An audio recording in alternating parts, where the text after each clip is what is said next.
So guys last time हमारा खाली inter segmental track जो था वो रह गया था, मतलब ब्रीफिंग जो थी उसकी रह गई थी कि इंटर सेगमेंटल ट्रैक क्या होता है। इंटर सेगमेंटल ट्रैक ये होता है कि जैसे ही हमारे पास सेंसरी फाइबर्स आता है, ठीक है, लेट से ये हमारे पास एक नर्व है, स्पाइनल नर्व, ठीक है। एक स्पाइनल नर्व में से हमारे पास सेंसरी फाइबर आया।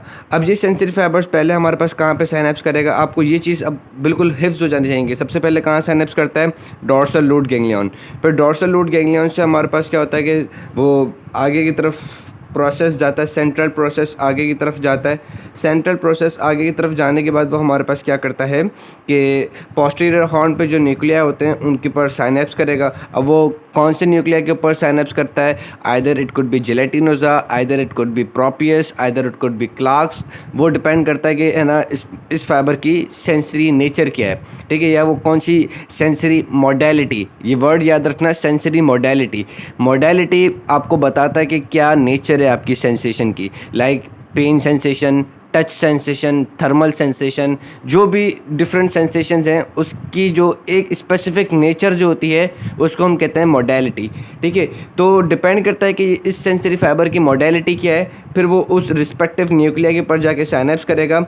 अब साइनेप्स करने के बाद याद रखना कि ये सेंसरी फाइबर दो रास्ते इख्तियार करता है, या तो ये ऊपर चले जाए, ठीक है, इन द ट्रैक्स, ठीक है, या तो ये हमारे पास नीचे चले जाए, ऊपर चले जाए, वो भी कौन से, या तो कॉन्ट्रालेटरल साइड या वो अपनी सेम साइड। अगर सेम साइड पे जा रहा है तो ऊपर स्पाइनल कॉर्ड में, ये जो मैंने आपको पूरा डायग्राम बनाया, अब हम डिस्कस करेंगे सारे ट्रैक्स को, तो ऊपर कहीं ना कहीं जाके वो कॉन्ट्रालेटरल साइड पे जाएगा ज़रूर। अगर स्पाइनल कॉर्ड में ये सेम साइड से असेंड हुआ है एट इट्स ओन लेवल, ठीक है, अगर ये हमारे पास लेट सपोज कि ये C2 लेवल है, C2 लेवल पे सेंसरी फाइबर आया, अब वो अपने सेम साइड से असेंड हुआ है, यानी कि C2 राइट साइड से असेंड हुआ C1 राइट साइड पे।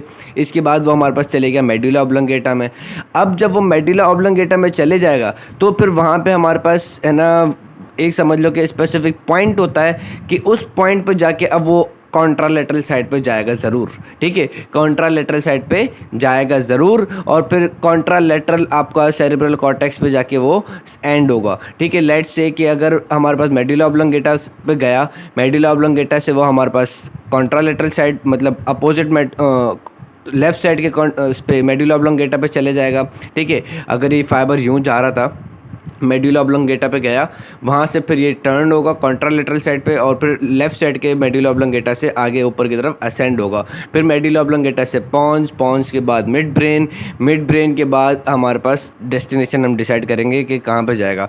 आइदर याद रखना ये हमारे पास दो जगह पे जाता है, मिड ब्रेन के बाद ये हमारे पास जाता है थैलेमस, थैलेमस के बाद फिर ये हमारे पास इंटरनल कैप्सूल, इंटरनल कैप्सूल से कोरोना रेडिएटा और फिर हमारे पास सेरेब्रल कॉर्टेक्स के सेंसरी एरिया पे, ठीक। तो आपने ये याद रखना है कि एक सेंसरी फाइबर अगर वो अपने सेम साइड से असेंड हो रहा है तो ऊपर कहीं ना कहीं जाके वो कॉन्ट्रालेटरल साइड पे जाएगा ज़रूर, ठीक है। अब अगर वो कॉन्ट्रालेटरल पहले ही चले गया तो बिल्कुल सीधा सीधा स्ट्रेट पाथ पे चले जाएगा।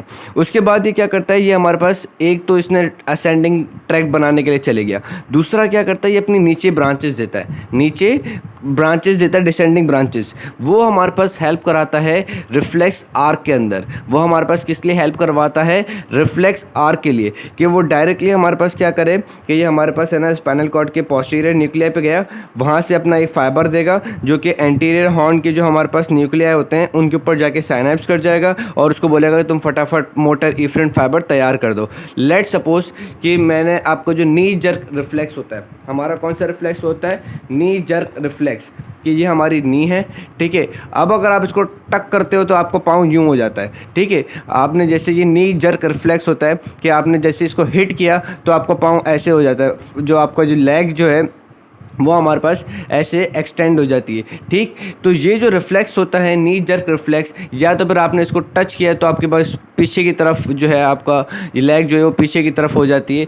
तो ये जो रिफ्लेक्स एक्टिविटीज़ होती हैं, इस रिफ्लेक्स एक्टिविटीज़ को ऑपरेट करवाने के लिए हमारे पास क्या होते हैं, इंटर सेगमेंटल ट्रैक्ट। उसमें क्या होता है, सेंसरी फाइबर, सेंसरी फाइबर्स के बाद डायरेक्ट मोटर, ठीक है, या फिर एक सेंसरी फाइबर, फिर बीच में हमारे पास इसी स्पाइनल कॉर्ड के अंदर हमारे पास इसी ग्रे मैटर के अंदर क्या होते हैं, इंटर न्यूरॉन्स होते हैं। उस इंटर न्यूरॉन इंटर न्यूरॉन के बाद मोटर न्यूरॉन और फिर इफरेंट फाइबर। ये चीज़ समझ में आ गई, तो ये कहलाते हैं इंटर सेगमेंटल ट्रैक्ट। तो हमारे बेसिक इंट्रोडक्शन सारे ट्रैक से हो गए। अब जो हमें समझना है वो है असेंडिंग ट्रैक्ट।